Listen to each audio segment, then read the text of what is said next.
नमस्कार। यो एभिन्यूज खबरको संकेत हो र तपाईं अहिले एभिन्यूज@7 मा हुनुहुन्छ। म गौतम रेग्मी। म प्रभा थापा। प्रारम्भमा मूल खबर। अयोध्या बारे प्रधानमन्त्रीले दिएको अभिव्यक्तिको नेकपाकै नेताहरूद्वारा आलोचना, आत्मआलोचना गर्न वामदेवको सुझाव।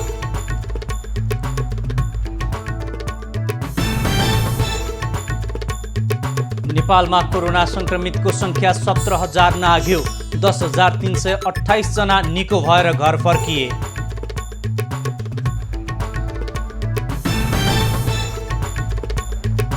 उद्योग वाणिज्य महासंघको वरिष्ठ उपाध्यक्षका लागि चन्द्र ढकालद्वारा उम्मेदवारी घोषणा। 3 उपाध्यक्षमा श्रेष्ठ, तिवारी र साङ्घाई भिड्ने। मेलम्ची खानेपानी आयोजनाको सुरुङको द्वार भत्किँदा इन्जिनियर सहित 2 जना बेपत्ता, 2 जनाको उद्धार।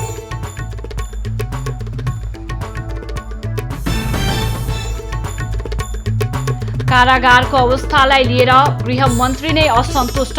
महोत्तरी कारागारमा बाढी पस्दा कैदी बन्दीको बिजोग। भएको छ, खाना पकाउनमा त्यत्तिकै रुकुम घटनाको प्रतिवेदन संसदीय समितिले सभामुखलाई बुझायो। जातीय विभेदका कारण घटना भएको निष्कर्ष।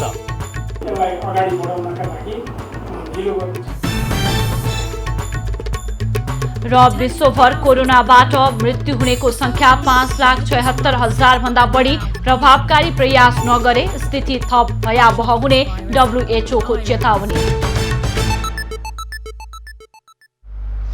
गौतम, हिजो भानु जयन्तीको अवसरमा प्रधानमन्त्री केपी ओलीले दिएको अभिव्यक्तिका कारण अहिले चर्चा र विवादमा उनी तानिएका छन्। र हिजो उनले अयोध्या र राम नेपालमा जन्मिएको भन्दै अभिव्यक्ति दिएपछि अहिले नेकपाका नेताहरू नै असन्तुष्ट व्यक्त गरिरहेका छन् र आलोचना पनि गरिरहेका छन्। पक्कै पनि प्रभा। र कतिपय नेताहरूले प्रधानमन्त्री केपी ओलीले अहिले पार्टीमा जुन विवाद देखिएको छ त्यो विवाद र हामीले नयाँ नक्सामा समेटिएको भूभाग फिर्ता ल्याउने विषयको यसलाई विषयान्तर गर्न खोजेको रूपमा पनि अर्थाइरहेका छन् भन्ने कतिपय नेताहरूले आत्मआलोचना गरेर अभिव्यक्ति फिर्ता लिन सुझाव दिएका छन्। र सँगसँगै आज पार्टी विवादमा केन्द्रित रहेर छलफल गर्ने भनेर 2 अध्यक्षबीच भेट पनि भएको थियो। सो भेटमा पनि यो कुरा उठेको बुझिएको छ। अब एभिन्यूज@7 प्रारम्भ गरौँ प्रधानमन्त्रीको अभिव्यक्तिको आलोचना सम्बन्धी प्रसङ्गबाटै। प्रधानमन्त्री केपी ओलीले सोमबार अयोध्या र भगवान रामको जन्मभूमिबारे दिएको अभिव्यक्तिको सत्तारूढ दल नेकपाकै शीर्ष नेताहरूले विरोध र आलोचना गरेका छन्। यसअघि आफूलाई भारतले प्रधानमन्त्रीबाट हटाउन चलखेल गरेको अभिव्यक्ति दिएर विवादित बनेका ओली अहिले अयोध्या र राम नेपालमै जन्मिएको भन्दै बिना प्रमाण बोलेपछि विवादमा तानिएका हुन्, जसको नेपालदेखि भारतसम्म विभिन्न टीका टिप्पणी र आलोचना भइरहेको छ। यही प्रकरणलाई जोडेर नेकपाकै शीर्ष नेताहरूले प्रधानमन्त्री ओलीको अभिव्यक्ति फिर्ता लिएर आत्मआलोचना गर्नुपर्ने माग गरेका छन्। पार्टी उपाध्यक्ष वामदेव गौतमले प्रधानमन्त्री ओलीलाई अयोध्या बारेको अभिव्यक्ति फिर्ता लिँदै जनतासँग आत्मआलोचना गर्न सुझाएका छन्। उपाध्यक्ष गौतमले आफ्नो फेसबुक पेजमा आजभन्दा 2 वर्ष पहिले नै ओलीले आफूलाई बालुवाटार बोलाएर यस विषयमा चर्चा गरेको उल्लेख गरेका छन्। आफूले बिना अनुसन्धान, बिना तथ्य प्रमाण यस्तो विषयमा नबोल्न सल्लाह दिएको उनले बताएका छन्। गौतमले यस विषयमा ओलीले कहीँ न कहीँ सार्वजनिक गरिहाल्नुहुन्छ कि भन्ने शङ्का लागेकोमा नभन्दै तथ्य र प्रमाण बिना त्यसलाई सार्वजनिक गरी छाडेको बताएका छन्। त्यसैगरी प्रवक्ता नारायण काजी श्रेष्ठले प्रधानमन्त्रीको भनाइले देश बाह्य शक्तिको क्रीडा स्थल बन्ने खतरा उत्पन्न भएको भन्दै यसप्रति सचेत रहन आग्रह गरेका छन्। त्यस्तै नेता भीम रावलले पार्टी अध्यक्ष तथा प्रधानमन्त्री केपी ओलीको अभिव्यक्तिले अतिक्रमित भूमि फिर्ताको मुद्दा विषयान्तर भएको प्रतिक्रिया दिएका छन्। ट्विटरमा रावलले भगवान राम र उनको जन्मथलोबारे प्रधानमन्त्रीको अभिव्यक्तिले देशलाई गम्भीर असर पुर्याउने समेत उल्लेख गरेका छन्। देशलाई गम्भीर असर पार्ने विषयमा पार्टी र सरकार कहीँ छलफल गर्नु नपर्ने कस्तो तन्त्र भनेर रावलले प्रश्न समेत गरेका छन्। यता प्रधानमन्त्री ओलीलाई भेटेका अध्यक्ष पुष्पकमल दाहालले पनि यस विषयमा कुरा उठाएको बुझिएको छ। प्रधानमन्त्री केपी ओली र नेकपाका अध्यक्ष पुष्पकमल दाहाल सत्तारूढ नेकपा भित्रको बढ्दो अन्तर्विरोधलाई मत्थर पार्ने उपायको खोजीमा जुटेका छन्। सोही क्रममा 2 नेताबीच आज बालुवाटारमा 1.5 घण्टा छलफल भएको छ। केही दिनदेखि रोकिएको छलफललाई दुई नेताले पुनः निरन्तरता दिएका हुन्। बैठकमा कुनै ठोस सहमति नजुटे पनि दुई अध्यक्षले सहमति प्रयासका लागि भने निरन्तर छलफल गर्ने भएका छन्। पार्टीमा विवाद बढ्दै गएपछि साउन 2 गतेसम्मका लागि स्थायी कमिटी बैठक स्थगित भएको थियो। त्यसपछि आन्तरिक किचलो मिलाउन दुई अध्यक्ष बीच कहिले 1-to-1 त कहिले सहयोगीका साथ संवाद चलिरहेको छ। यसअघि दुवै अध्यक्षले 3 दिन एक्लै वार्ता गरिसकेका छन्। नेताहरूले पछिल्लो समय पार्टी विवाद मिलिसकेको बताउने गरे पनि कुन विषयमा सहमति भयो भन्ने विषय बाहिर आएको छैन। स्थायी कमिटी बैठकमा सदस्यहरूले ओलीले पार्टी अध्यक्ष र प्रधानमन्त्री दुवै पदबाट राजीनामा दिनुपर्ने माग गरेपछि नेकपा भित्रको विवाद उत्कर्षमा पुगेको छ। असार 10 गतेबाट सुरु भएको स्थायी कमिटी बैठक पटक स्थगित हुँदै आएको छ। सहमतिका लागि भन्दै स्थायी कमिटी बैठक साउन 2 गतेसम्मका लागि स्थगित भए पनि शनिबार यता दुई अध्यक्ष बीच छलफल हुन सकेको थिएन। आगामी 2 गते बैठक बस्नु अघि दुई अध्यक्ष बीच सहमति भएन भने नेकपा भित्रको अन्योलता बढेर जानेछ। सरकार सञ्चालनदेखि पार्टी व्यवस्थापनसम्ममा सहमति खोज्दा परिणाम आउन ढिलाइ भइरहेको नेताहरूले बताएका छन्। नेपालमा विगत 24 घण्टामा थप 116 जनामा कोरोना भाइरस संक्रमण पुष्टि भएको छ। यो वृद्धिसँगै नेपालमा संक्रमितको संख्या 17,061 पुगेको छ। पछिल्लो 24 घण्टामा प्रदेश 1 मा 9, प्रदेश 2 मा 44, बागमती प्रदेशमा 7, गण्डकी प्रदेशमा 4, प्रदेश 5 मा 21, कर्णाली प्रदेशमा 11 र सुदूरपश्चिम प्रदेशमा 20 संक्रमित फेला परेका हुन्। धनुषा जिल्लामा 21, महोत्तरीमा 19 र अछाममा 14 जनामा संक्रमण पुष्टि भएको छ। काठमाडौँमा पनि थप 2 जनामा संक्रमण देखिएको छ। शुक्रराज ट्रपिकल तथा सरुवा रोग अस्पताल टेकुमा र त्रिवी शिक्षण अस्पताल महाराजगञ्जमा गरिएको परीक्षणमा काठमाडौँका 1 जनामा कोरोना पुष्टि भएको हो। त्यस्तै कर्णाली प्रदेश सभामा प्रतिपक्षी दल नेपाली कांग्रेसका नेता जीवन बहादुर शाहीलाई कोरोना भाइरस संक्रमण पुष्टि भएको छ। संक्रमित मध्ये 60.53% भाइरस मुक्त भएर घर फर्किएका छन्। पछिल्लो 24 घण्टामा भने 34 जना मात्रै कोरोना संक्रमण मुक्त भएका छन्। हालसम्म संक्रमण मुक्त हुनेको संख्या 10,328 पुगेको छ। पछिल्लो 24 घण्टामा 4,368 वटा पीसीआर परीक्षण भएको छ। यो सँगै पीसीआर परीक्षणको संख्या 2,93,739 पुगेको छ। अहिले देशभरका विभिन्न अस्पतालका आइसोलेसनमा 6,695 बिरामी उपचार गराइरहेका छन्। क्वारेन्टिनमा 24,716 जना छन्। हालसम्म 38 जनाको मृत्यु भइसकेको छ। उद्योग वाणिज्य महासंघको नयाँ नेतृत्वका लागि चन्द्र ढकाल समूहले आज उम्मेदवारी घोषणा गरेको छ। काठमाडौँमा आयोजित एक विशेष कार्यक्रममा वरिष्ठ उपाध्यक्षमा ढकाल सहित अन्य पदाधिकारीले उम्मेदवारी घोषणा गरेका हुन्। जिल्ला नगर उपाध्यक्षमा गुणनिधि तिवारी, वस्तुगत उपाध्यक्षमा वर्तमान उपाध्यक्ष उमेशलाल श्रेष्ठ र एसोसिएट उपाध्यक्षमा ढकाल समूहले रामचन्द्र साङ्घाईलाई अगाडि सारेको छ।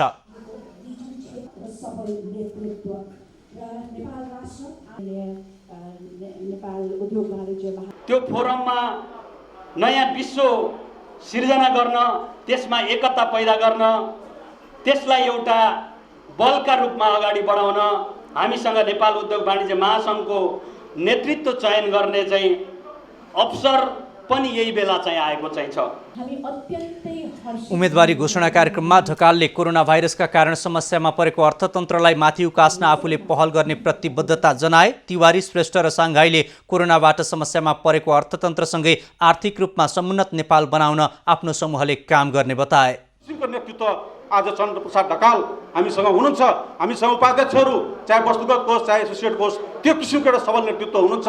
त्यही किसिमको हाम्रा केन्द्रीय सदस्यज्यूहरू पनि हरेक सेक्टरबाट चाहिँ हामीले चयन गर्छौँ। भोलिको दिनमा हाम्रा बीच जति पनि समस्याहरू छन् ती समस्या समाधान गर्नेतर्फ हामी सब एकजुट भएर व्यवसायीहरू एकजुट भएर अगाडि बढ्ने प्रतिबद्धता जाहेर गर्न चाहन्छु। सायद हाम्रो नेतृत्वमा कतै कमजोरी भयो कि यसो भन्दै गर्दा नेतृत्वमा त म पनि छु, तर उद्योग वाणिज्य महासंघको संरचना अनुसार नेतृत्व भनेको अध्यक्षै मात्र हो। मैले भन्न खोजेको कुरा यही हो। हाम्रो नेतृत्वमा अब भन्नुहुन्छ कि हुँदैन भनिदिन्छु म, व्यक्तिगत लालसा धेरै भयो, सामूहिक लालसा कम भयो। त्यो चिजलाई हामीले सुधार गर्नुपर्छ। कार्यक्रममा उद्योग वाणिज्य महासङ्घका पूर्व अध्यक्ष चण्डीराज ढकाल र पूर्व वरिष्ठ उपाध्यक्ष भास्कर राज कणिकारले कोरोना भाइरसले विश्व नै आक्रान्त भइरहेको समयमा उद्योग वाणिज्य महासङ्घमा व्यावसायिक र गतिशील नेतृत्व आवश्यक भएको बताए। मूलक सङ्घहरूको महासङ्घ नेपाल उद्योग वाणिज्य महासङ्घलाई एउटा दिशा निर्देशित गर्नको लागि, एउटा लक्ष्यलाई परिपूर्ति गर्नको लागि निजी क्षेत्रका तमाम सवालमा निजी क्षेत्रका अपेक्षाहरूलाई महासङ्घले स्थापित गर्नको लागि यो नेतृत्व फलदायीपूर्ण ढङ्गले प्रतिबद्धताका साथ अगाडि पुग्नुहुन्छ भन्ने मैले महसुस गरेको छु। तपाईहरुको समूह नै विजय हुन्छ मलाई म निश्चित छु। मैले भनेर वा नभनेर मेरा शब्दहरूले तपाईहरुलाई केही धेरै ठुलो नपार्ला। म निश्चित छु यो समूह जो व्यावसायिक रूपमा अगाडि बढेको छ यसले पक्कै विजय हासिल गर्नेछ। तर विजय हासिल गरेपछि नेपालको निजी क्षेत्रको सङ्घीय प्रतिनिधिमूलक संस्था जस्तो स्वरूपमा हुनुपर्छ, जस्तो सञ्चालन रहनुपर्छ त्यसमा लैजानुस्। महासङ्घको अधिवेशन साउन 26 र 27 गते काठमाडौँमा हुँदैछ। महासङ्घको अधिवेशनमा ढकाल र किशोर प्रधान बीच वरिष्ठ उपाध्यक्षमा प्रतिस्पर्धा हुँदैछ। यद्यपि प्रधान समूहले उम्मेदवारी घोषणा गरिसकेको छैन। मेलम्ची खानेपानी आयोजनाको परीक्षणका क्रममा रहेको सुरुङको गेट भत्किँदा 2 जना बेपत्ता भएका छन्। घटना हेलम्बु गाउँपालिका वडा नम्बर 1 मा रहेको सुरुङको गेट भत्केपछि निस्केको पानीले आयोजनाका सवारी चालक राधाकृष्ण थापा मगर र इन्जिनियर सतीश गोहितलाई बगाएर बेपत्ता बनाएको हो। गेट भत्केपछि सुरुङमा भरिएको पानीले 8764 नम्बरको एउटा हाइलक्स गाडी समेत बगाएको छ। सुरुङ परीक्षणको क्रममा 17 नम्बर गेटमा समस्या देखिएको हो। सोही स्थलको निरीक्षणमा पुगेका 4 मध्ये 2 जनालाई पानीले बगाएको हो। 2 जनाको भने उद्धार गरेर उपचारका लागि काठमाडौँ ल्याइएको छ। गत साताबाट मात्रै मेलम्चीको पानी काठमाडौँ लैजाने सुरुङमा परीक्षण थालिएको थियो। स्याङ्जाको काली गण्डकी गाउँपालिकामा पहिरोमा परेर 2 जनाको मृत्यु भएको छ। 2 जना बेपत्ता भएका छन् भने 2 जनाको घाइते अवस्थामा उद्धार गरिएको छ। काली गण्डकी गाउँपालिकाको वडा नम्बर 4 मा रहेको खहरे खोलामा चढेको पहिरो हेर्न गएको सोही गाउँपालिका वडा नम्बर 4 का 70 वर्षीय इमान सिंह राणा र गिमान सिंह थापाको मृत्यु भएको छ। पहिरोमा परेर गम्भीर घाइते राणाको उपचारका लागि अस्पताल लैजाँदै गर्दा मृत्यु भएको प्रहरीले जानकारी दिएको छ। पहिरोमा बेपत्ता भएका गिमान सिंह थापाको शव फेला परेको छ। पहिरोमा परेर प्रेमचन्द्र पाण्डे र टीका थापा बेपत्ता भएका छन्। उनीहरूको खोजी जारी रहेको छ। पहिरोले वडा सदस्य होमनाथ पाण्डे र वीरबहादुर राणा घाइते भएका छन्। दुबईको गल्याङ स्थित स्वास्थ्य संस्थामा उपचार भइरहेको छ। वर्षासँगैको पहिरोका कारण पुतली बजार नगरपालिका 1 मा 1 जना गम्भीर घाइते भएका छन्। मोहत्तरीको रातु खोलामा आएको बाढीले बाँध भत्किएपछि सदरमुकाम जलेश्वर सहित दक्षिणवर्ती क्षेत्रका आधा दर्जन बस्ती डुबानमा परेका छन्। एक डाँडा गाउँपालिकाको कोलहुवा र मोहत्तरी गाउँपालिकाको रानी रतवाडामा तटबन्ध भत्काउँदै रातु खोलामा आएको बाढीको पानी बजराही महादेव मन्दिर अस्पताल रोडमा पसेपछि जलेश्वर जलमग्न भएको छ। जलेश्वरसँगै जोडिएको मटिहानी नगरपालिकाको सिमरदही बहुअरवा पासवानटोल लगायतको बस्तीमा बिघ्वी खोलामा आएको बाढी पसेपछि डुबानमा परेको छ। पानीको निकासको लागि हामीले जोडले मागताङ उठाइरहेको छौँ र जबसम्म यो निकास हुँदैन तबसम्म हामीहरू डुबानमा परिबसेको हुन्छौँ। जुन तीव्र गतिमा काम हुनुपर्ने स्थानीय तहले गर्नुपर्ने अथवा यहाँका सरकारबाट गर्नुपर्ने कार्यहरू अहिलेसम्म हुन सकेको छैन। त्यसकारण जलेश्वरको सदरमुकामसँग जोडिने विभिन्न सडक खण्डहरू अहिले पनि अल्पत्र अवस्थामा छ। हुँडाभन्दा माथि 3 फिटसम्म पानी जलेश्वरमा पुगेपछि स्थानीयलाई समस्या हुन थालेको छ। बस्ती डुबानमा परे पनि अहिलेसम्म धनजनको क्षति भएको छैन।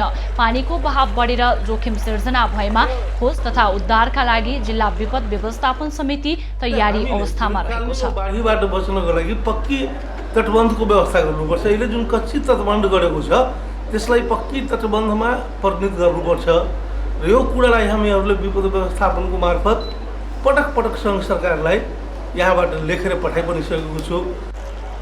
महोत्तरीमा प्रत्येक वर्ष बाढी र डुबानबाट 40,000 भन्दा बढी व्यक्ति प्रभावित बन्दै आएका छन्।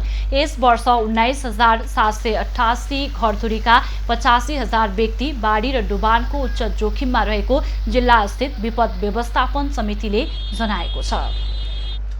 लगातारको वर्षाले बुटवलको तिनाउ नदीमा पानीको सतह बढेको छ। बुटवलको मध्यभाग भएर बग्ने तिनाउमा पानीको सतह बढेपछि नदी किनारका बस्तीमा त्रास बढेको छ। कतिपय बस्ती नदी किनारमै रहेकाले वर्षातको समयमा सो स्थानका बासिन्दा रातभर जाग्राम बस्ने गर्छन्। उता सिद्धार्थ राजमार्गको बुटवल पाल्पा सडक खण्डको दोभानमा पहिरो खस्दा यातायात अवरुद्ध भएको छ। वर्षाका कारण हिजो बेलुकाबाट अवरुद्ध राजमार्गको पहिरो अझै हटाउन सकिएको छैन। वर्षाकै कारण सिद्धबाबा सडकको केही ठाउँमा ढुङ्गा खसेकाले यात्रा जोखिमपूर्ण हुने गरेको छ। निरन्तरको वर्षाले पहिरो हटाउन समस्या भएको प्रहरीले जनाएको छ। बागलुङको जैमिनीमा पहिरोले 2 घर र 2 गोठमा क्षति पुर्याएको छ। जैमिनी नगरपालिका वडा नम्बर 9 सरातेमा पहिरोले घर बगाएको हो। घर परिवारलाई भने सकुशल उद्धार गरिएको छ। वर्षाका कारण बागलुङबाट कुस्मीसेरा हुँदै बरेङ जाने सडक अवरुद्ध भएको छ। मालढुङ्गा हुँदै बलेवा विमानस्थल जाने कालीगण्डकी करिडोर पनि अवरुद्ध भएको छ। खबरको सिलसिला अझै जारी छ, हामीसँगै रहनुहोला। It's time for United Cements Break. हरेक निर्माण सामग्रीको महत्त्व दर्शाउँदै युनाइटेड सिमेन्ट्स। जबदेखि किसानको ड्युरा स्ट्रिम सीपीवीसी पाइप प्रयोग गर्न थाले त्यसपछि मेरो नाम विजय मात्र रह्यो। विश्वको नम्बर 1 जापानिज कम्पाउन्ड सेक्युसेको उत्कृष्ट प्रविधिबाट बनेको किसान ड्युरा स्ट्रिम सीपीवीसी पाइप्स, राष्ट्रको शान किसान।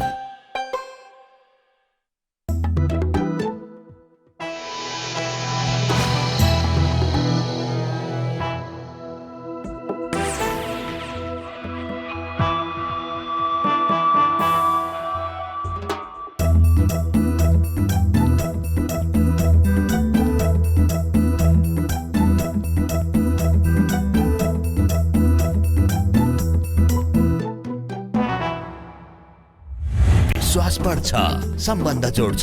रिजालको पाइप एन्ड फिटिङ्स।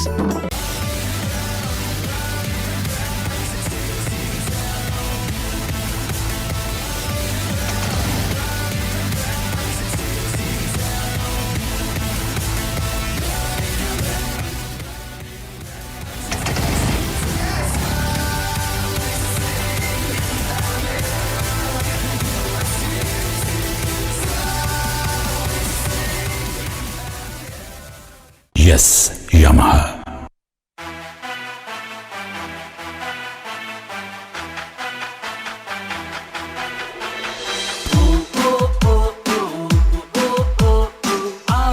सबै साथी उडो हामी बादल माथि। Glucose glucose T glucose T strong छु मजबुत छु छैन बदर। Glucose glucose Upakar glucose T. Vitamins छ मिनरल्स छ एक्स्ट्रा पावर यसमै छ। Glucose glucose Upakar glucose T. Upakar glucose T instant energy. जसरी आफ्ना हरेक उतार चढाव र अप्ठ्यारा परिस्थितिलाई पार गर्दै र अघि बढ्दै जो आज हामी सबैको ब्याङ्क बन्न सफल भएको छ, त्यही ब्याङ्क आज हाम्रो पनि ब्याङ्क भएकोमा हामीलाई गर्व छ। नेपाल बङ्गलादेश ब्याङ्क, हामी सबैको ब्याङ्क। सही रोजौं।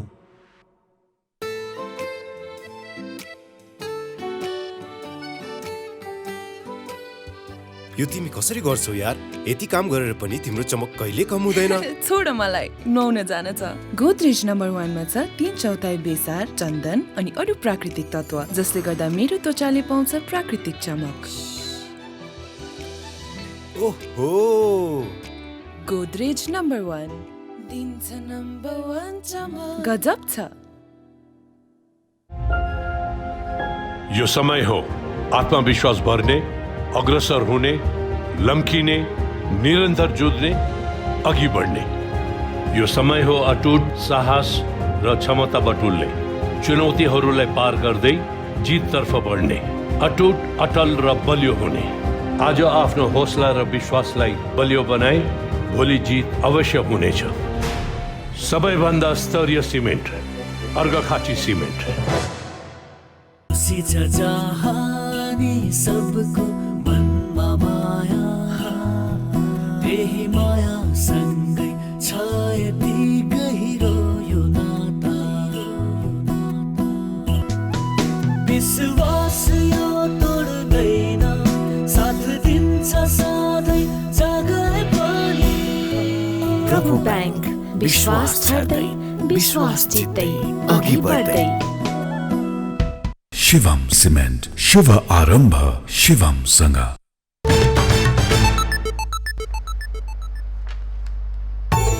अयोध्याबारे प्रधानमन्त्रीले दिएको अभिव्यक्तिको नेकपाकै नेताहरूद्वारा आलोचना। आत्मआलोचना गर्न वामदेवको सुझाव।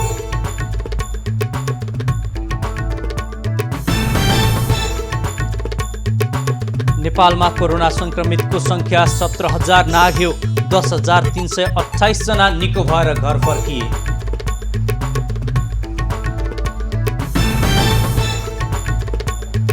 उद्योग वाणिज्य महासंघको वरिष्ठ उपाध्यक्षका लागि चन्द्र ढकालद्वारा उम्मेदवारी घोषणा। 3 उपाध्यक्षमा श्रेष्ठ, तिवारी र साङ्घाई भिड्ने। मेलम्ची खानेपानी आयोजनाको सुरुङको द्वार भत्किँदा इन्जिनियर सहित 2 जना बेपत्ता, 2 जनाको उद्धार।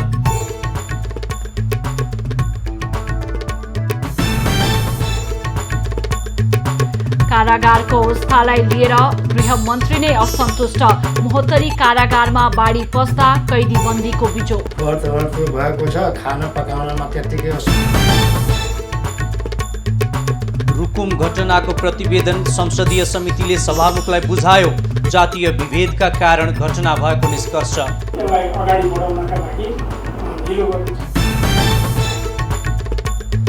र विश्वभर कोरोनाबाट मृत्यु हुनेको संख्या 5,76,000 भन्दा बढी।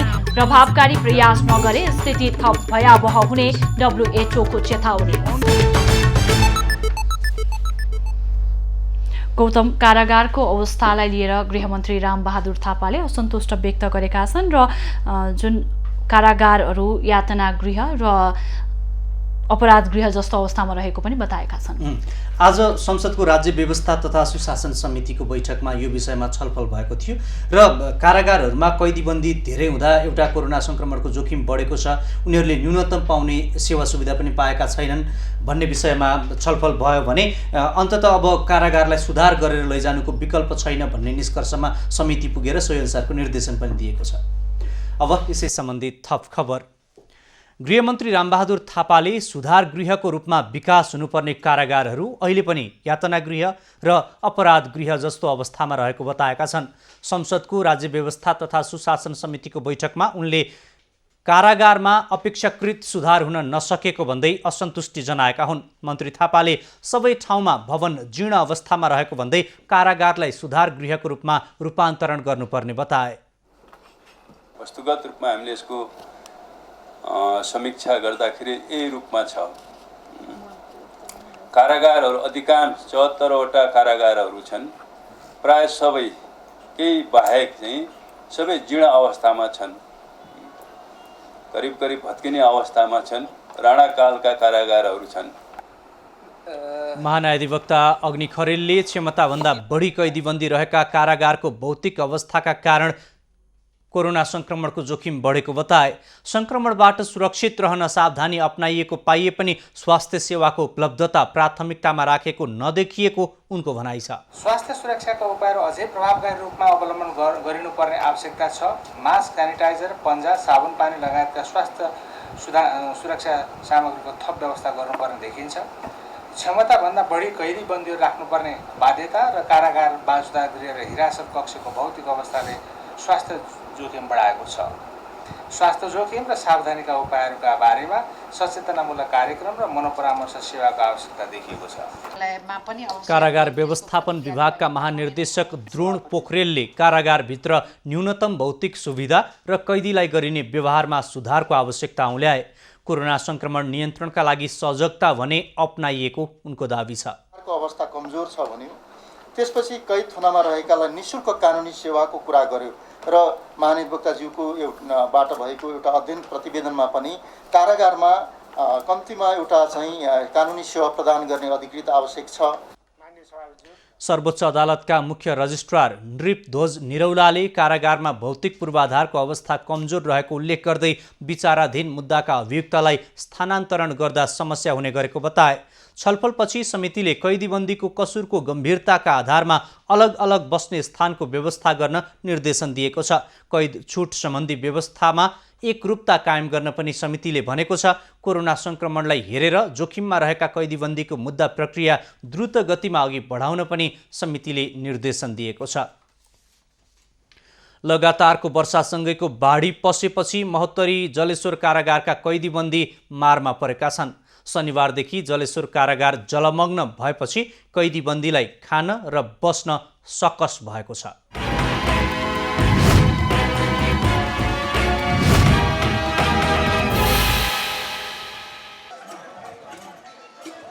उसै त क्षमताभन्दा 4 गुणा बढी बन्दी, त्यसमा पनि वर्षातको बाढी भित्र छिरेपछि केही दिनदेखि जलेश्वर कारागारका बन्दीहरू शास्ति बेहोर्न बाध्य भएका छन्। वर्षापछिको डुबानले 135 जना राख्ने क्षमता रहेको जलेश्वर कारागारमा 545 कैदी बन्दीहरू छन्। उनीहरू कारागारभित्र पानी जमेपछि समस्यामा परेका हुन्। बाढीले बन्दीहरूलाई खाना पकाउन, दिसा पिसाब गर्न र नुहाउन, हिँडुल गर्न कठिनाई भएको जेल प्रशासनले जनाएको छ।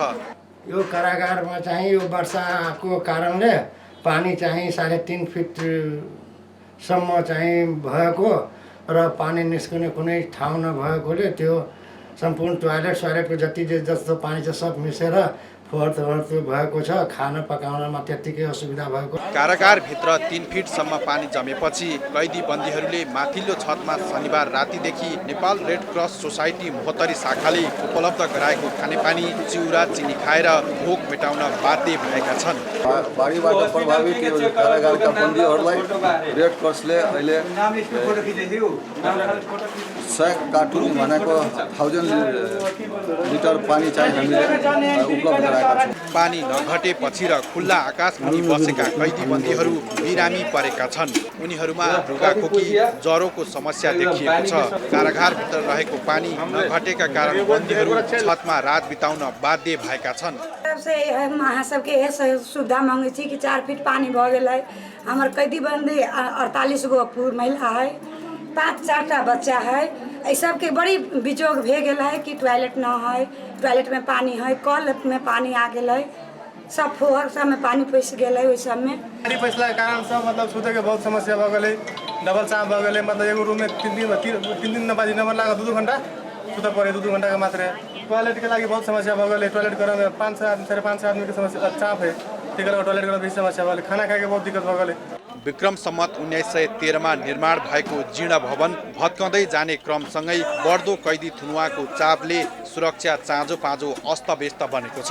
कारागारमा अहिले 545 जना कैदी थुनुवाको व्यवस्थापन गर्नुपर्दा ठाउँको व्यवस्थापनमा समस्या भएको छ। खानेपानी र शौचालयको उचित व्यवस्था र उपचार प्रबन्ध मिलाउन धौधौ पर्ने गरेको कारागार प्रशासनले जनाएको छ। त्यस्तै कारागार सुरक्षाका लागि खटिएका सेना र प्रहरी बस्ने ब्यारेक समेत पानीले प्रभावित बनेको छ। एबी न्यूज खबरका लागि महोत्तरीबाट कमलेश मण्डलको रिपोर्ट।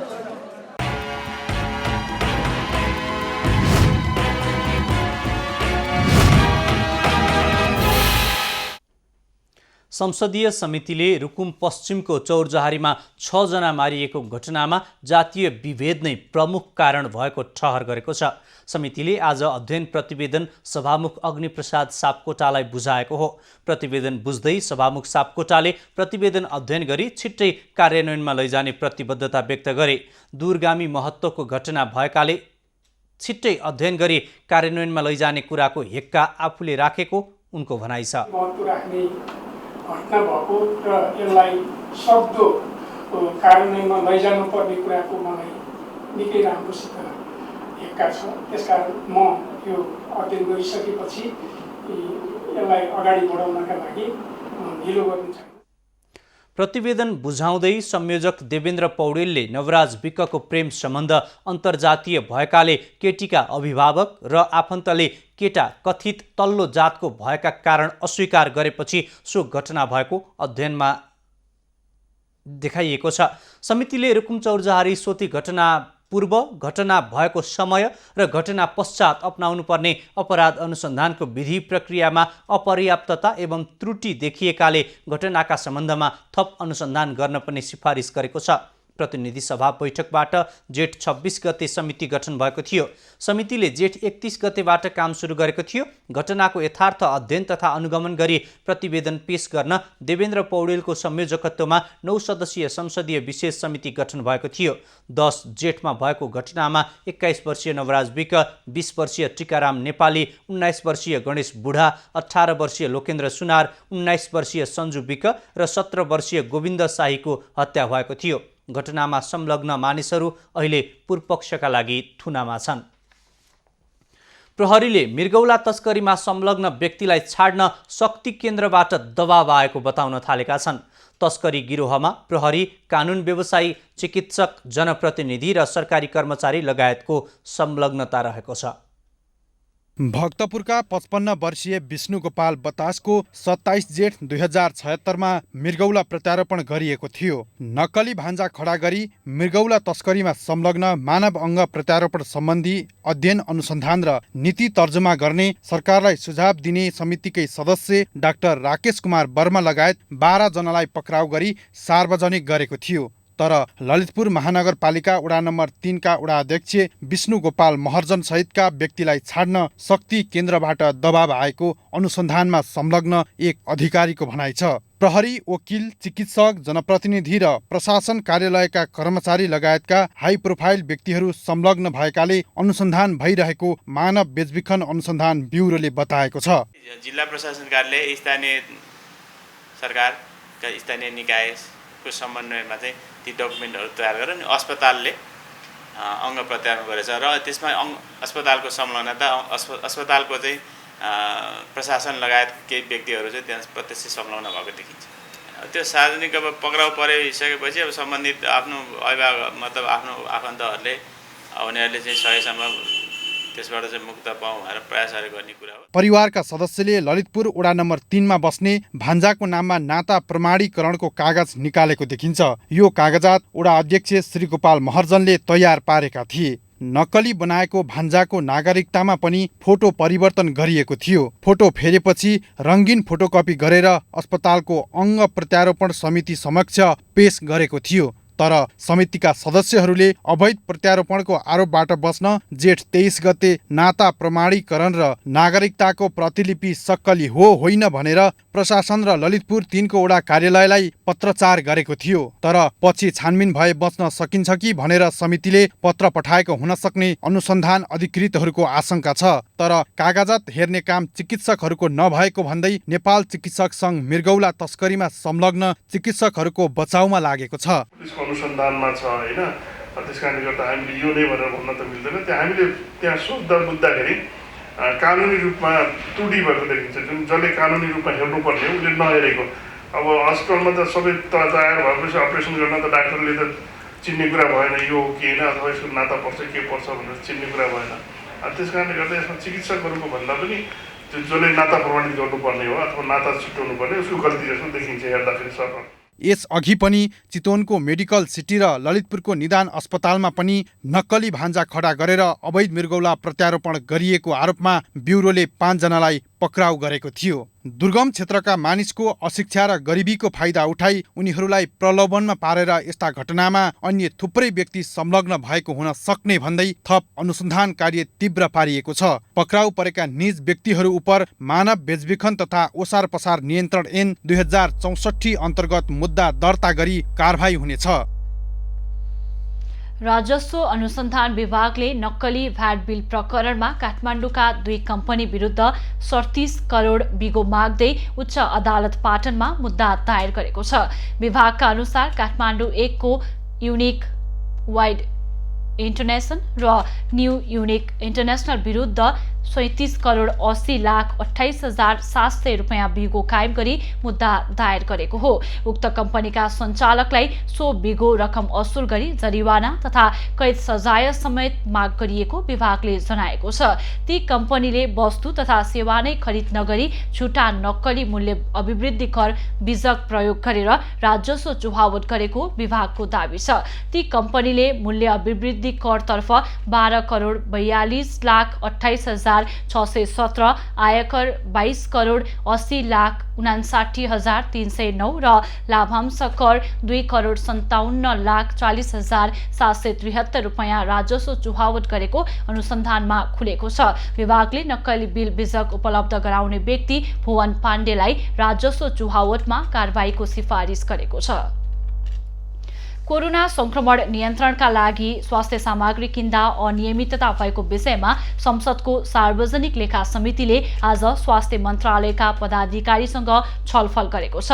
छलफलमा सहभागी मन्त्रालयका पदाधिकारीहरूले कोरोना महामारी विश्वका विभिन्न देशमा फैलिने क्रममा रहेकाले महामारी नियन्त्रणलाई ध्यानमा राखेर स्वास्थ्य सामग्री खरिद गरिएको र त्यसमा अनियमितता नभएको दावी गरेका छन्। छलफलमा सहभागी स्वास्थ्य मन्त्रालयका पदाधिकारीले मन्त्री परिषदकै स्वीकृतिमा खरिद प्रक्रिया अघि बढाइएको र असल नियतले गरेको कामलाई कानुनले नै छुट दिएको बताएका छन्। पर्सन पर्दैन त्योभन्दा बाँकी हामी लिँदैनौँ। त्यतिखेर प्रश्न हामीले सम्झौतामा पनि बोलेको रहेछ र हामीले लेखेर पनि दिएका छौँ र त्यो अनुसार चाहिँ कार्यान्वयन गर्नुको लागि हामीले निर्देशन दिएका थियौँ। त्यो अनुसार विभागले कार्यान्वयन गरेको देखिन्छ। क्याबिनेटले मान्य सभापति क्याबिनेटले पछि स्वीकार गर्यो। स्वीकार भनेको सम्झौताको पैसा भुक्तानी दिने भनेर क्याबिनेटबाट डिसिजन भएको छ। त्यस्तो मतलब त्यो सम्झौताले स्वीकार गरिएको छ। बैठकमा मन्त्रालयका विज्ञ सल्लाहकार डाक्टर खेम कार्कीले औषधि खरिद प्रक्रियामा आफ्नो सहभागिता बाध्यात्मक परिस्थिति भएको बताए। कार्यविधिहरूमा मेरो संलग्नता छ, न त्यस पछाडिको कुनै पनि कुराहरूमा संलग्नता छ। त्यसैले मैले त्यहाँ चाहिँ एउटा त्यो बाधा फुकाउने काम अथवा एउटालाई चाहिँ अवार्ड गर्नको लागि सिफारिस गर्ने काममा मेरो संलग्नता भएकै हो। समितिका सदस्यहरूले खरिद प्रक्रियामा नै नभएको समूहलाई स्वास्थ्य सामग्री खरिदको जिम्मा दिँदा अनियमितता भएको भन्दै छानबिन हुनुपर्ने बताएका छन्। यस्तो खालको ठुलो अपराध हुँदा पनि फेरि हामी किन ढाकछोप गर्छौँ? यथार्थ कुरा राख्थ्यौँ न। मन्त्रीजी भन्नुहुन्छ मलाई थाहा नै थिएन, मैले चाहिँ सार्वजनिक उसमा सुनेको मलाई थाहा थिएन, मलाई कर्मचारीले भने म त बस्ती गएर भन्नुहुन्छ। हाम्रो हुल ममै थाहा नै भएन भन्नुहुन्छ। तपाईँ बसेकै बैठकले चाहिँ नि मूल्याङ्कन गरी आवश्यक सामानको परिणाम, मूल्य, गुणस्तर यो सबैमा गरेर स्वीकृतिको लागि सिफारिस गर्ने जिम्मा तपाईँ संयोजक भएको टिमलाई जिम्मा दियो। यो केही पनि थाहा छैन भन्नुहुन्छ तपाईँ। लागत अनुमान नेपाली रुपैयाँमा गरेर खरिद सम्झौता भने डलरमा गरिएकाले खरिद प्रक्रियामा अनियमितता देखिएको समिति सदस्यहरूको भनाइ छ। ओम्नी बिजनेस कर्पोरेट इन्टरनेसनलसँग भएको विवादास्पद सम्झौताका विषयमा समितिले छानबिन गरिरहेको छ।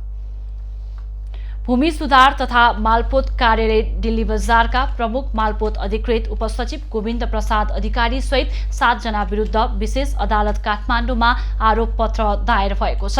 सेवाग्राहीसँग 8.5 लाख घुस मागेको अभियोगमा अख्तियारले उनीहरू विरुद्ध मुद्दा दायर गरेको हो। अख्तियारले मालपोत अधिकृत रघुवंश कडेल, नासु क्रमशः उद्धव सापकोटा, नारायण प्रसाद पोखरेल, नवराज घिमिरे, गोपाल खड्का र खरिदार दीपक खनाल विरुद्ध आज आरोपपत्र दर्ता गरेको हो। आरोपी सबैलाई अख्तियारले घुस लिँदै पक्राउ गरेको थियो। कर्मचारीहरूले जग्गाको कित्ताकाट गर्न आदेश गराइदिए बापत सेवाग्राहीसँग घुस मागेका थिए।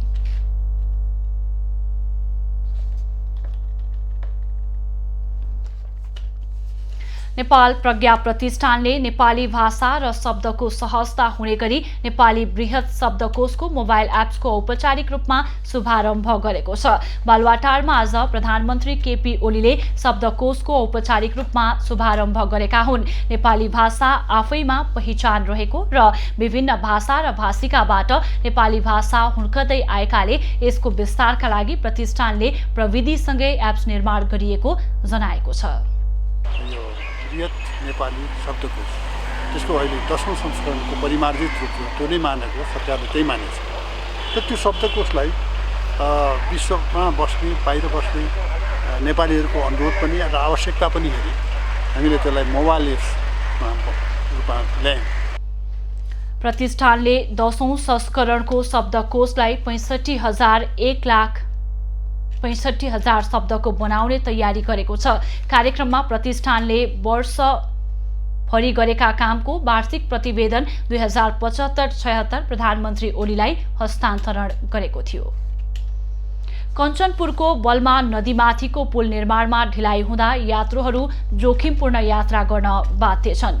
जिल्लाको दक्षिणी भेग जोड्ने सबैभन्दा कम दूरीमा रहेको दैजी बेलडाडी सडक खण्ड अर्थात् हुलाकी राजमार्ग अन्तर्गत बेदकोट नगरपालिकामा पर्ने बलमा नदीमाथिको पुल निर्माण समयमै सम्पन्न नहुँदा यात्रुहरू जोखिमयुक्त यात्रा गर्न बाध्य भएका हुन्।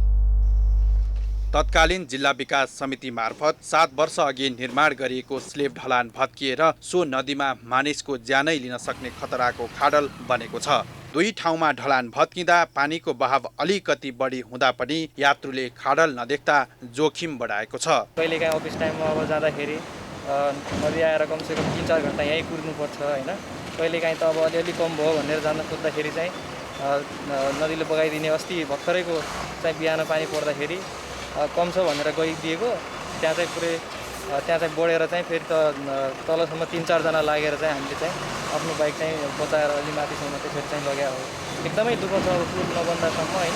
दैनिक जसो दुर्घटना हुने गरेको सडकमा यात्रुहरू भाग्यले मात्रै बाँचेका छन्। खाडल पूर्णका लागि स्थानीय प्रदेश र केन्द्रीय तीनै तहका सरकार बेखबर देखिएका छन्। 3वटा स्पान रहेको निर्माणाधीन उक्त पुलमा 2वटा स्पान मात्रै खडा गरिएको छ। यस वर्षको बर्सातमा पनि यात्रुले ज्यान हत्केलामा राखेर जानुपर्ने बाध्यता रहेको छ। यो चौधर नदीमा हामी त कचोडीमा पहिला अब रेस्क्यु गर्नु पर्थ्यो, हामी सबै साथीहरू आउनु पर्दा होइन। अब कहिले साइकलमा आउनुपर्ने, कहिले बाइकमा आउनुपर्ने। अब टाइममा अब गाडी पनि चल्दैन, बर्खा लागिसक्यो।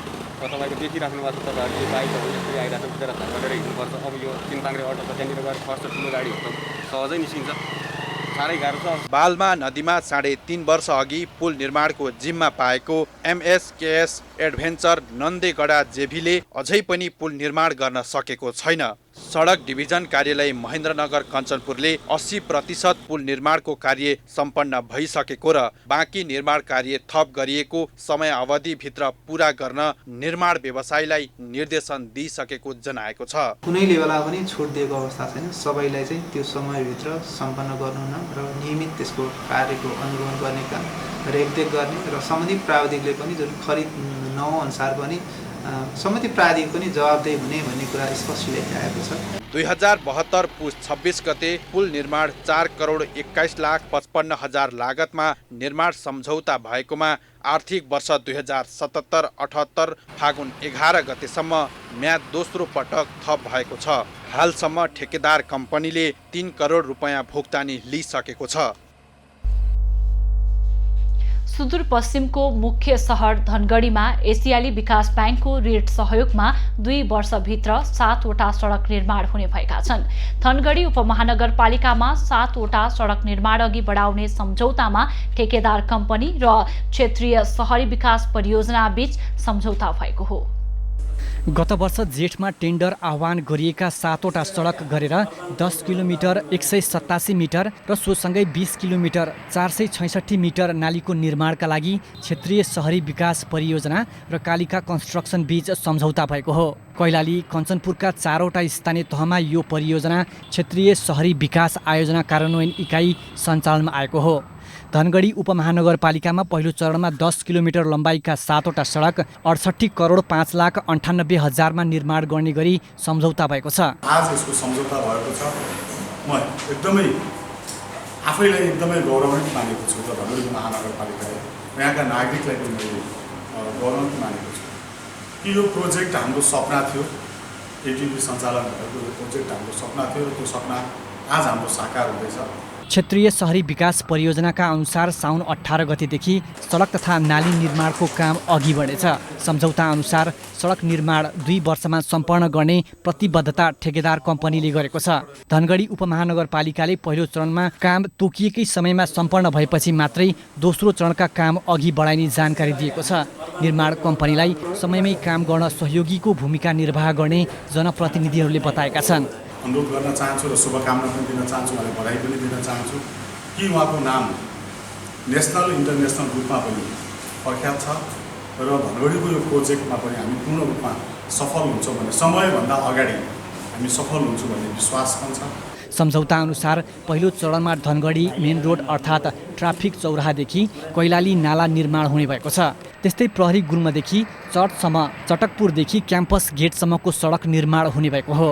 त्यस्तै धनगढी क्याम्पस गेट, जोखरताल, धनगढी कुटिया सडक अन्तर्गत रोबेटी होटेलदेखि पिपल चौतारा, हसनपुर रोड र मालपोत रोडको सडक पनि निर्माण हुने भएको छ। विवेक नागरी, कैलाली। अब पालो नयाँ पुस्ताको।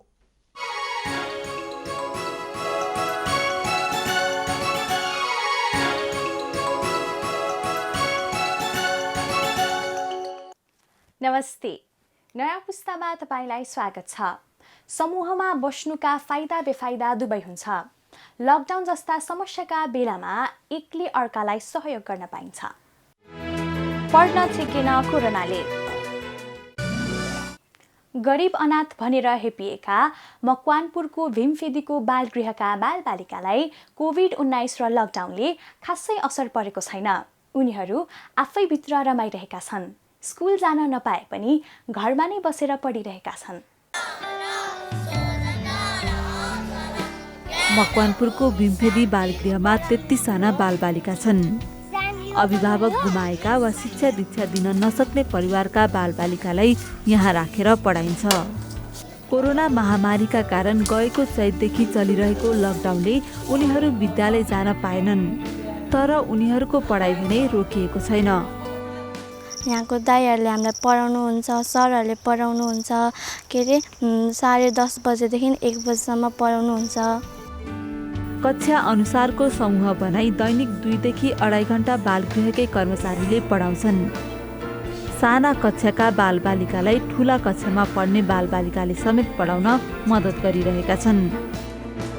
हामी चाहिँ एउटा टिचरको रेस्पोन्स लिएर सानोभन्दा सानोलाई आफूले सिकेको कुराहरू सबै सिकाइरहन्छ। अनि हामीलाई चाहिँ नआएको चाहिँ हाम्रो सुरेन सरहरू, राज सरहरूले सिकाउनु भइरहेको। बालबालिकालाई कक्षा 8सम्म प्राइभेट स्कुल र कक्षा 9 र 10 सरकारी स्कुलमा पढाउने गरिएको छ। लकडाउनले स्कुल जान नपाए पनि उनीहरूको नियमित कोर्समा कुनै असर पुगेको छैन। यसबाहेक उनीहरूलाई नियमित रूपमा बारीको काम, कम्प्युटर कक्षा, नृत्य कक्षा लगायतका विभिन्न व्यवहारिक ज्ञान दिइन्छ। म चाहिँ बिहान उठ्छु अनि बिहान उठेपछि मुखसुख धोएर यसै गरी मैले मम्मीलाई सहयोग गर्छु बढाल्न खोडाल्न गर्न।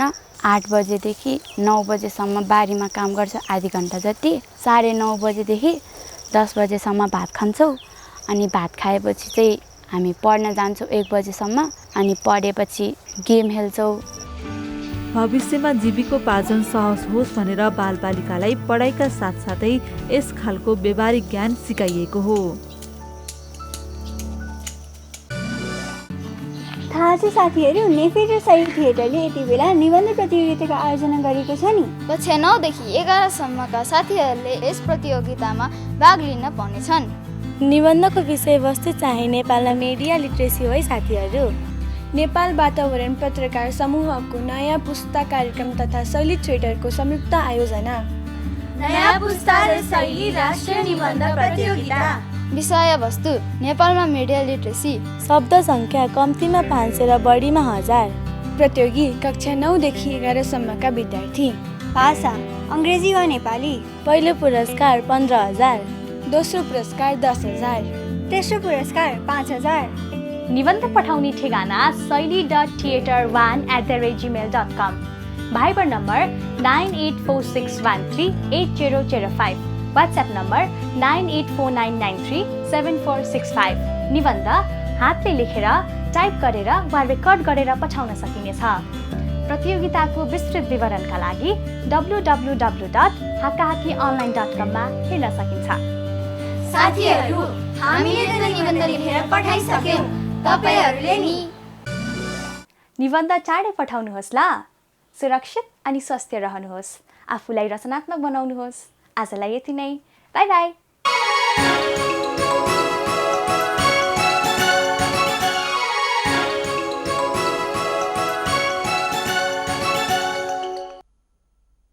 नयाँ पुस्तापछि अब एभिन्यूज एट मौसम।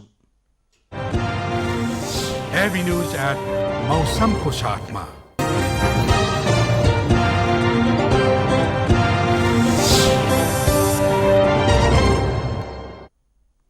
पछिल्लो 24 घण्टामा धनगढी, पोखरा, ताप्लेजुङ लगायतका स्थानमा वर्षा भयो। आज राति देशभर सामान्य बदली भई केही स्थानमा मेघगर्जन र चट्याङसहित वर्षा हुनुका साथै प्रदेश 5, गण्डकी प्रदेश र सुदूरपश्चिम प्रदेशका 1-2 स्थानमा भारी वर्षाको सम्भावना रहेको जल तथा मौसम पूर्वानुमान महाशाखाले जनाएको छ। काठमाडौँ उपत्यकाको आजको अधिकतम तापक्रम 29 डिग्री सेल्सियस र न्यूनतम तापक्रम 20 डिग्री सेल्सियस मापन गरियो। आज देशभरको मौसम कस्तो रह्यो त? हेरौँ देशका विभिन्न स्थानको मौसमी अवस्था।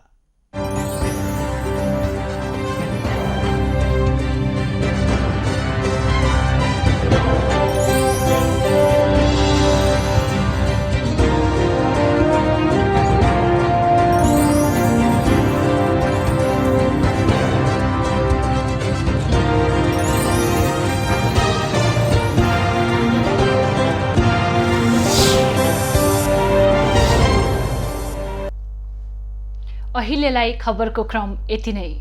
एभिन्यूज खबरका यी सहित अन्य विस्तृत खबरका लागि www.avenews.tv लगइन गर्न सक्नुहुनेछ। युट्युब, फेसबुक र ट्विटरमा पनि हामीलाई फलो गर्न सकिनेछ। खबरभित्रको खबरका लागि हेर्दै रहनुहोला एभिन्यूज खबर। नमस्कार।